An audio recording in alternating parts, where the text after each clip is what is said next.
সভাত উপস্থিত পৰম শ্ৰদ্ধাৰ নিত্যানন্দ উপাধ্যায় ডাঙৰীয়া, দুৰ্গা খাতি কাউদা ডাঙৰীয়া,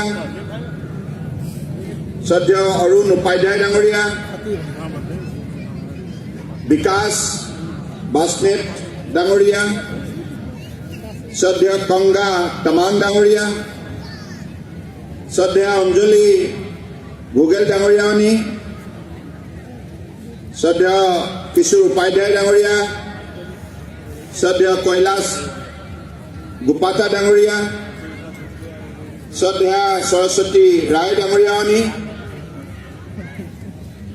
সৈনিক তামাং ডাঙৰীয়া আৰু তিনিচুকীয়া জিলাৰ উপায়ুক্তৰ লগতে আজি সভাত ভাৰতবৰ্ষৰ বিভিন্ন প্ৰান্তৰ পৰা অহা পৰম শ্ৰদ্ধাৰ গোৰ্খাবাসী ৰাইজ, আজিৰ এই শুভক্ষণত মই ইয়াত উপস্থিত থকা গোৰ্খা ৰাইজলৈ মোৰ আন্তৰিক শ্ৰদ্ধা আৰু কৃতজ্ঞতা জ্ঞাপন কৰিছোঁ। ইংৰাজী নতুন বছৰ আৰু মাঘ বিহু হুজুৰ হুৰু হৰাইলাই मेरो আন্তৰিক শুভেচ্ছা চ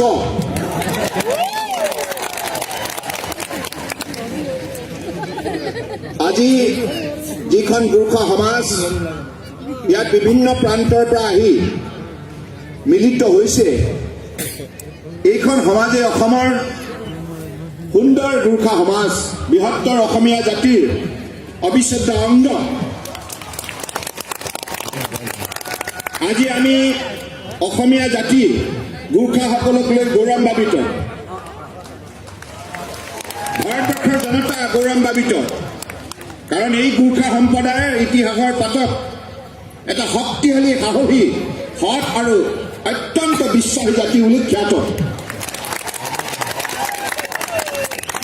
যুঁজাৰু জাতি হিচাপে কঠোৰ পৰিশ্ৰমৰ সাধনাৰ যোগেদি বিশ্বৰ মানৱ সমাজত এখন সুকীয়া আসন দখল কৰিব পৰা গোৰ্খা সমাজে আগন্তুক দিনত নিশ্চিতভাৱে অসমৰ লগতে ভাৰতবৰ্ষক বিশ্বৰ বুকুত শক্তিশালী কৰাৰ ক্ষেত্ৰত দৃঢ়তাৰে আগুৱাই যাব পাৰিব, এই বিশ্বাস মোৰ আছে। আমিও অসমৰ সন্তান হিচাপে, অসমীয়া সন্তান হিচাপে উপলব্ধি কৰোঁ যে এইখন অসমত ভাৰতবৰ্ষৰ বুকুত শ্ৰেষ্ঠ ৰাজ্য হিচাপে প্ৰতিষ্ঠা কৰিব লগা হ'লে অসমৰ বৰাক ব্ৰহ্মপুত্ৰ পাহাৰ ভৈয়ামত বসবাস কৰা বৃহত্তৰ অসমীয়া জাতিৰ আজি গোৰ্খা সমাজ বিশেষভাৱে আগন্তুক দিনত উল্লেখযোগ্য ভূমিকা পালন কৰিব লাগিব। আৰু আমাৰ সেইবাবে দৃঢ় বিশ্বাস আছে যে এই জাতিটোৰ মাজত যিমানখিনি যোগ্যতা, দক্ষতা, দৃঢ়তা, নিৰ্ভীকতা, একাগ্ৰতা আছে, সততা আৰু নিষ্ঠা আছে, সেইবাবে আগন্তুক দিনত নিশ্চিতভাৱে অসমৰ সাৰুৱা মাটিৰ আমি উৎপাদন বৃদ্ধি কৰি আগন্তুক দিনত আমাৰ অৰ্থনৈতিক বুনিয়াদ শক্তিশালী ৰূপত গঢ় দিব পাৰিম। গতিকে আজি গোৰ্খা ছাত্ৰ সন্থাৰ লগতে এই মহামঞ্চত অসম গোৰ্খা সন্মিলন, অসম নেপালী সাহিত্য সভা, ভাৰতীয় গোৰ্খা পৰিসংঘৰ অসম ৰাজ্যিক সমিতিৰ বিষয়ববীয়াসকল উপস্থিত আছে। মই আজি এইখন সভালৈ আহোঁতে মোক পুৱাৰ ভাগতে ভাৰতবৰ্ষৰ গৃহমন্ত্ৰী ৰাজনাথ সিং ডাঙৰীয়াই টেলিফোনৰ যোগেদি জনাইছে, মই যোৱা কথা আছিল, সদৌ অসম গোৰ্খা ছাত্ৰ সন্থাৰ সভাপতি আমাৰ তামাং ডাঙৰীয়াই, প্ৰেম তামাং ডাঙৰীয়াই তেখেতৰ সতীৰ্থসকলৰ সৈতে মোক আমন্ত্ৰণ জনাইছিল, আৰু এই ক্ষেত্ৰত আমাৰ সাংসদ RP শৰ্মা ডাঙৰীয়াও ৰাজনাথ সিং ডাঙৰীয়াক অনুৰোধ জনাইছিল, তেখেতে সন্মতি প্ৰদান কৰিছিল। কিন্তু ৰাজ্যসভাৰ অধিৱেশন আপোনালোকে জানে চলি থকাৰ বাবে, সংসদৰ অধিৱেশন চলি থকাৰ বাবে আজি তেখেতে এই কাৰ্যসূচীলৈ অত্যন্ত ইচ্ছা থকা স্বত্বেও আহিব নোৱাৰিলে। তাৰ বাবে তেখেতে মোক জনাইছে যে আপুনি এই সভালৈ গ'লে ৰাইজক মোৰ হৈ আন্তৰিক শ্ৰদ্ধা আৰু কৃতজ্ঞতা জ্ঞাপন কৰিলোঁ। গতিকে মই ভাৰতবৰ্ষৰ মাননীয় গৃহমন্ত্ৰী ডাঙৰীয়াৰ এই বাৰ্তা আপোনালোকৰ বাবে কঢ়িয়াই আনিছোঁ। তেখেতে আপোনালোকক শ্ৰদ্ধা আৰু কৃতজ্ঞতা জ্ঞাপন কৰিছোঁ। আৰু আজি এই সভাখনত মই ভাবোঁ যে আগন্তুক দিনত যি পৰিকল্পনা হাতত লৈ সদৌ অসম গোৰ্খা ছাত্ৰ সন্থাই গোৰ্খা সমাজখনক শক্তিশালী কৰাৰ লগে বৃহত্তৰ অসমীয়া জাতি শক্তিশালী কৰাৰ নিমিত্তে বিভিন্ন ধৰণে যি কাৰ্যসূচী হাতত লৈছে, এই কাৰ্যসূচীবিলাকত নিশ্চিতভাৱে আগন্তুক দিনত অসম চৰকাৰৰ সম্পূৰ্ণৰূপে সহযোগিতা থাকিব। মোক আজি গোৰ্খা ছাত্ৰ সন্থাৰ তৰফৰ পৰা যিখন স্মাৰকপত্ৰ দিছে, এই স্মাৰকপত্ৰত NRCৰ পৰা আৰম্ভ কৰি বিভিন্ন ধৰণৰ ইয়াত দাবী তেখেতসকলে উল্লেখ কৰিছে। গতিকে মই আজি আপোনালোকক জনাম যে NRC ক্ষেত্ৰত আপোনালোক কোনো গোৰ্খা ব্যক্তি শংকিত হ'ব নালাগে। আপোনালোকৰ নিৰাপত্তা আমাৰ দায়িত্ব, আপোনালোকৰ মৰ্যাদা আমাৰ কৰ্তব্য। গতিকে পৰম শ্ৰদ্ধা ৰাইজ, সদৌ অসম গোৰ্খা ছাত্ৰ সন্থাই যিকেইটা দাবী ইয়াত উল্লেখ কৰিছে, প্ৰতিটো দাবীয়ে আমি আগন্তুক দিনত ইতিবাচক দৃষ্টিভংগীৰে বিবেচনা কৰিম। আৰু লগতে এটি মিউজিয়াম ৰাজ্যিক পৰ্যায়ত নিৰ্মাণ কৰাৰ যি তেখেতসকলে প্ৰস্তাৱ দিছে, এই প্ৰস্তাৱৰ ক্ষেত্ৰতো আমি সম্পূৰ্ণ এটা সহযোগিতা আগবঢ়াম ইয়াক কাৰ্যকাৰী কৰাৰ নিমিত্তে। আজি এই শুভক্ষণত অসমৰ বুকুত শান্তি সম্প্ৰীতি ভাতৃত্ববোধ আৰু বন্ধুত্ব ৰক্ষা কৰাৰ যাত্ৰাত সদৌ অসম গোৰ্খা ছাত্ৰ সন্থাই যেনেধৰণে আন্তৰিকতাৰ সহযোগিতা আগবঢ়াই আহিছে, গোৰ্খা সমাজে বলিষ্ঠ পদক্ষেপ লৈছে, তাৰ বাবে মই মুখ্যমন্ত্ৰীভাৱে আপোনালোকৰ প্ৰত্যেকগৰাকী ব্যক্তিৰ শ্ৰীচৰণত মোৰ গভীৰ কৃতজ্ঞতা জ্ঞাপন কৰিছোঁ। কাৰণ গোৰ্খা সমাজখন সদায় শান্তিপ্ৰিয় আৰু কঠোৰ পৰিশ্ৰমত বিশ্বাসী, সেইবাবে আপোনালোক আত্মবিশ্বাসৰ অধিকাৰী। আৰু কঠোৰ পৰিশ্ৰম কৰা কোনো ব্যক্তিয়ে জীৱনৰ বাটত দুৰ্বল হ'ব নোৱাৰে। আৰু সেইবাবে আপোনালোকে সাহসী, আপোনালোকৰ সততা নিষ্ঠা কৰ্মপথৰ পৰা আপোনালোকে বুটলিবলৈ সক্ষম হৈছে। সেইবাবে পৃথিৱীৰ য'তেই আপোনালোকে পদাৰ্পণ নকৰক কিয়, পৃথিৱীৰ মানৱ সমাজে গোৰ্খা সম্প্ৰদায়ক সন্মান সহকাৰে সম্বোধন কৰে। আৰু মোৰো হৃদয়ত আপোনালোকৰ প্ৰতি অগাধ শ্ৰদ্ধা আৰু ভক্তি আছে। গতিকে আজি অসমীয়া জাতিক নিৰাপত্তা দিয়াৰ দায়িত্ব পালন কৰাৰ নিমিত্তে অসমৰ ৰাইজে মোক মুখ্যমন্ত্ৰী হিচাপে অধিষ্ঠিত কৰিছে। গতিকে আজি এই শুভক্ষণত মই জনাব বিচাৰিছোঁ যে অসমৰ মাটি ভেটি কৃষ্টি সংস্কৃতি ভাষা সাহিত্য আৰু ইয়াৰ সভ্যতা ঐতিহ্য অস্তিত্ব আৰু স্বাভিমান আগন্তুক দিনত আমি নিষ্ঠাৰে ইয়াক ৰক্ষা কৰাৰ যাত্ৰাত আত্মনিয়োগ কৰি যাম।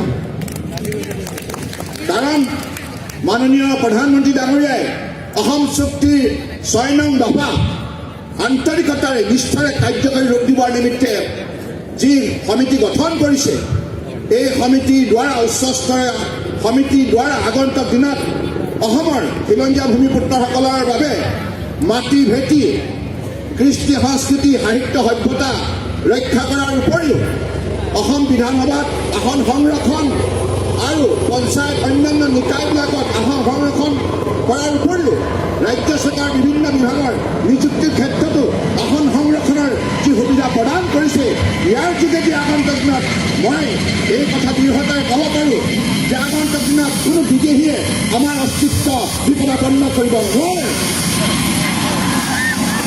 আমি থকালৈকে অসমৰ মাটি ভেটি মালিকীস্বত্ব অসমৰ খিলঞ্জীয়া ভূমিপুত্ৰসকলৰ হাতত থাকিব আৰু নিজাতিকে তেখেতসকলৰ মাতৃসভা আগন্তুক দিনত যাতে চিৰকালৰ কাৰণে সুৰক্ষিত হয়, ইয়াৰ বাবে সাংবিধানিক ৰক্ষা কৱচ প্ৰদান কৰা হ'ব।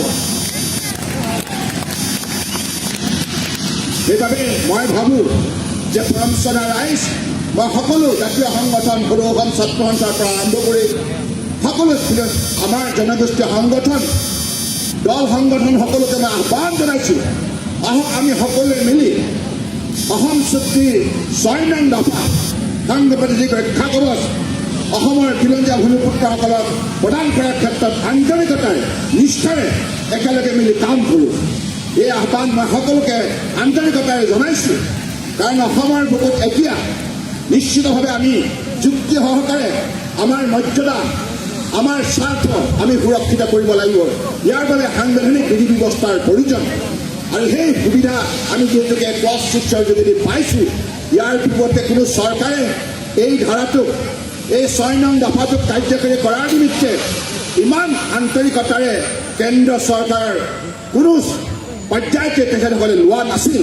কিন্তু মাননীয় প্ৰধানমন্ত্ৰী ডাঙৰীয়াৰ অসমৰ ৰাইজৰ প্ৰতি শ্ৰদ্ধাৰ ভক্তি থকাৰ বাবে, অসমৰ অসমীয়া মানুহৰ মৰ্যাদা ৰক্ষা কৰাৰ বাবে এইখিনি শক্তিশালী পদক্ষেপ হাতত লৈছোঁ। গতিকে আগন্তুক দিনত আমি সকলোৱে মিলি এই কামত আত্মনিয়োগ কৰিলে আমাৰ কোনো ভয় কৰাৰ কোনো কাৰণ থাকিব নোৱাৰে, চিন্তাৰ কোনো কাৰণ থাকিব নোৱাৰে।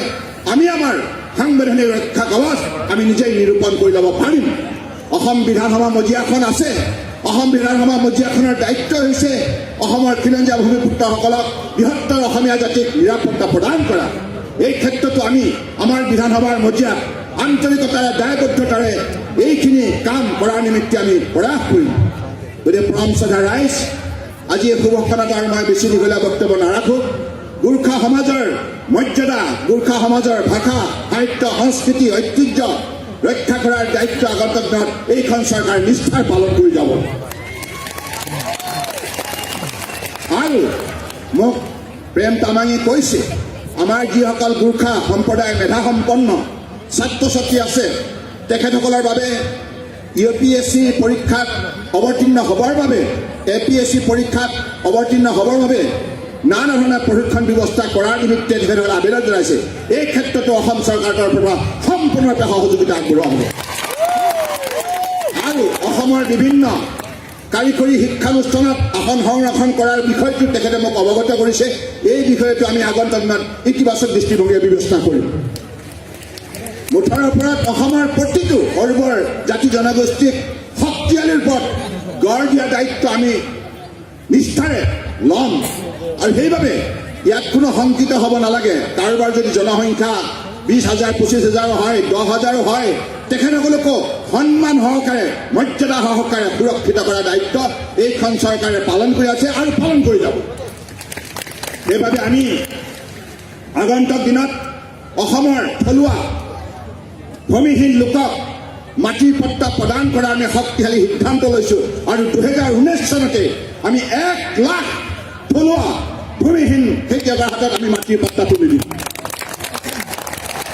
গতিকে সেইবাবে মাটিৰ পট্টাৰ বাবে যিসকল লোকে বহুদিনৰ পৰা দাবী জনাই আহিছে, মৰ্যাদা সহকাৰে তেখেতসকলে ন্যায্য প্ৰাপ্য অধিকাৰৰ বাবে যি দাবী জনাই আহিছে, ইয়াৰ প্ৰতি আমি সহায় জনাই এনেধৰণৰ সিদ্ধান্ত গ্ৰহণ কৰিছোঁ।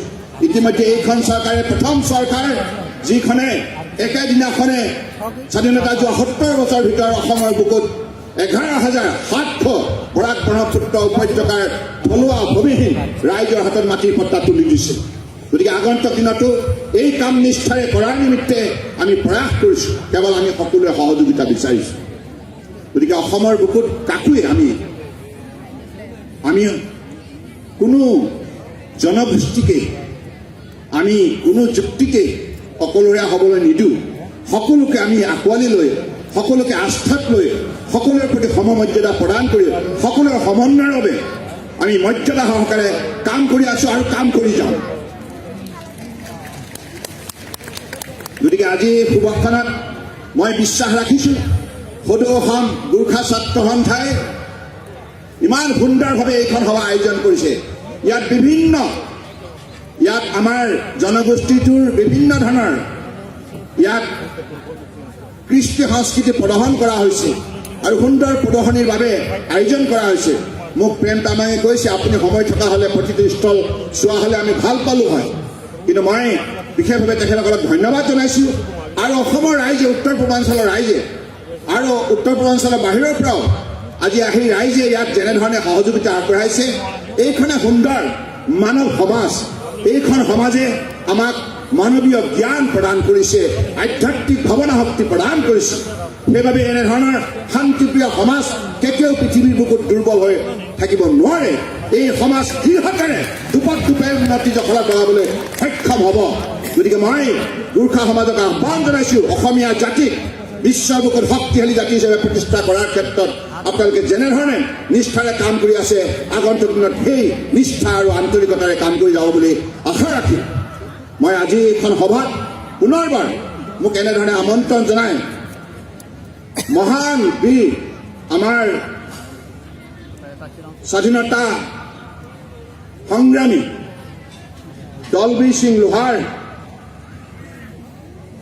তেখেতে যি আদৰ্শ অসমীয়া জাতিৰ বাবে ভাৰতবৰ্ষৰ সমাজ ব্যৱস্থাৰ বাবে প্ৰদান কৰি গৈছে সেইগৰাকী মহান ব্যক্তিৰ প্ৰতি মই গভীৰ শ্ৰদ্ধাঞ্জলি জ্ঞাপন কৰিছোঁ আৰু লগতে বীৰ বাহাদুৰ চেত্ৰী অনন্তলাল শৰ্মা ভক্ত বাহাদুৰ প্ৰধান বিষ্ণুলাল উপাধ্যায় ইত্যাদি স্বাধীনতা সেনানীৰ কাৰাদণ্ড খাটি দেশ প্ৰেমৰ যি নিদৰ্শন দেখুৱাই গৈছে সেই আদৰ্শই আগন্তুক দিনত দেশৰ বাবে মাতৃভূমিৰ বাবে আমি কাম কৰি যাব লাগিব আৰু এই মহান ব্যক্তিসকলৰ স্মৃতি চিৰযুগমীয়া কৰিবৰ কাৰণে ৰাজ্য চৰকাৰৰ তৰফৰ পৰা আগন্তুক দিনত বিভিন্ন ধৰণৰ পদক্ষেপ হাতত লোৱা হ'ব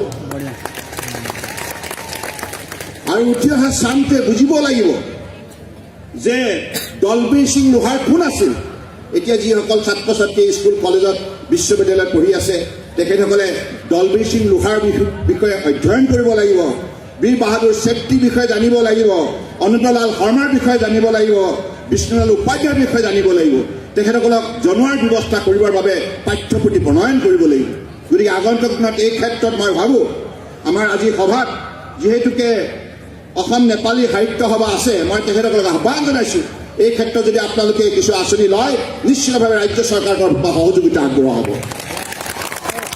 আৰু ইয়াৰ উপৰিও ডেকা শক্তিক আগন্তুক দিনত দক্ষতা বিকাশ ঘটোৱাৰ বাবে ইতিমধ্যে সদৌ অসম গোৰ্খা ছাত্ৰ সন্থাই বিভিন্ন ধৰণৰ কাৰ্যসূচী হাতত লৈছে সমগ্ৰ অসমতে এই কাৰ্যসূচীবিলাকতো ৰাজ্য চৰকাৰৰ পৰা সম্পূৰ্ণৰূপে সহযোগিতা আগবঢ়োৱা হ'ব আপোনালোকে জানে যে এইখন চৰকাৰে 60 বছৰ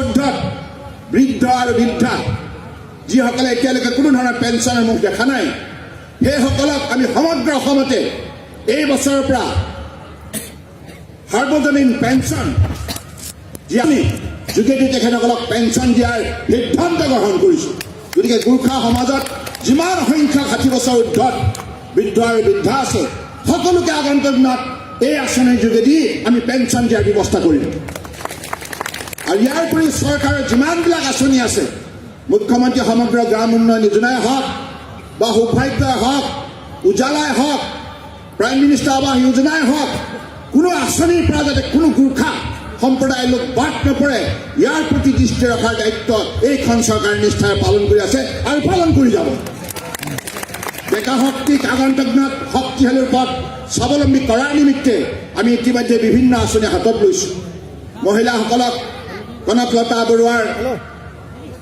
মহিলা সবলীকৰণ আঁচনিৰ যোগেদি প্ৰতিটো আত্মসহায়ক গোটত এককালীন 25,000 টকাকৈ আমি আৰ্থিক সাহায্য আগবঢ়াইছোঁ ইয়াৰ উপৰিও মুখ্যমন্ত্ৰী সমগ্ৰ গ্ৰাম উন্নয়ন আয়োজনৰ যোগেদি প্ৰতিখন গাঁৱত একোখনকৈ ট্ৰেক্টৰ দিয়াৰ ব্যৱস্থা কৰিছোঁ গতিকে আগন্তুক দিনত অসমৰ খেতিয়ক ৰাইজক শ্ৰমিক ৰাইজক সকলো দিশতে উপাৰ্জনৰ ক্ষেত্ৰত স্বাৱলম্বী কৰাৰ নিমিত্তে আৰু উঠি অহা যুৱক যুৱতীসকলক উপাৰ্জনৰ ক্ষেত্ৰত স্বাৱলম্বী কৰাৰ নিমিত্তে চৰকাৰৰ বিভিন্ন ধৰণৰ আঁচনি ইতিমধ্যে ৰূপায়ণ কৰা হৈছে এই কোনো আঁচনিৰ পৰা যাতে গোৰ্খা সমাজ বাদ নপৰে ইয়াৰ প্ৰতি দায়বদ্ধতাৰে চৰকাৰখনে কাম কৰি যাব আজি এইখিনি কথাকে কৈ মই আগন্তুক দিনত গোৰ্খা সমাজৰ সকলো ধৰণৰ উত্তৰোত্তৰ কামনা কৰিছোঁ মই আশা ৰাখিছোঁ এইখন চৰকাৰ পৰিচালনা কৰাৰ ক্ষেত্ৰত আপোনালোকে মাতৃপিতৃ হিচাপে এইখন চৰকাৰৰ কাম কাজৰ ওপৰত চোকা দৃষ্টি ৰাখি আমাক সহযোগিতা আৰু আশীৰ্বাদ দি যাব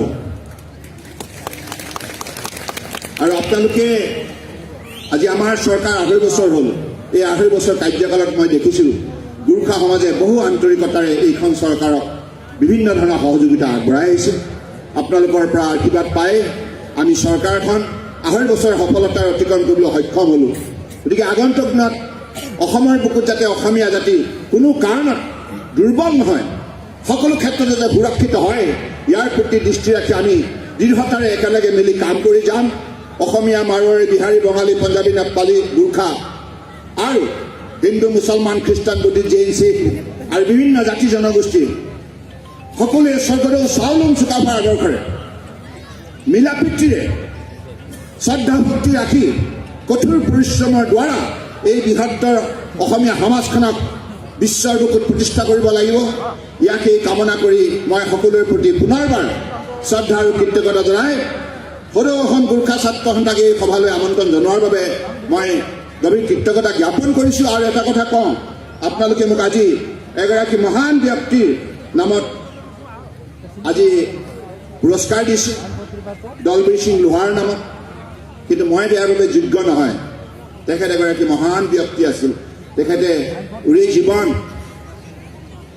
আজি ভাৰতবৰ্ষৰ জনতাৰ বাবে, দেশৰ বাবে, অসমৰ জনগণৰ বাবে তেখেতে যিখিনি মহান ত্যাগ কৰি গ'ল, সেইবাবে সেইগৰাকী মহান ব্যক্তিৰ বঁটা পোৱাৰ মোৰ যোগ্যতা নাই। তথাপিও গোৰ্খা সমাজে মৰম কৰি নিজৰ পুত্ৰ হিচাপে জ্ঞান কৰি মোক যিখিনি মৰম স্নেহ দিছে, সেইগৰাকী মহান ব্যক্তিৰ স্মৃতিত মই তাৰ বাবে পুনৰবাৰ ইয়াত উপস্থিত থকা প্ৰতিগৰাকী গোৰ্খা সমাজৰ ব্যক্তিৰ শ্ৰীচৰণত কৌটি কৌটি প্ৰণিপাত যাচিছোঁ। মই আশা ৰাখিছোঁ আগন্তুক দিনত আপোনালোকে সকলো সময়তে আপোনালোকৰ মৰম চেনেহ আশীৰ্বাদ দি যাব। এইখিনি কথাকে কৈ মই পুনৰবাৰ ইয়াত উপস্থিত থকা প্ৰতিগৰাকী ব্যক্তিৰ প্ৰতি শ্ৰদ্ধা জনাই আৰু আজি সভাত উপস্থিত ৰাইজলৈ প্ৰণিপাত যাচি মোৰ বক্তব্য সামৰিলোঁ। ধন্যবাদ। জয় আই অসম। ভাৰত মাতা কি, ভাৰত মাতা কি।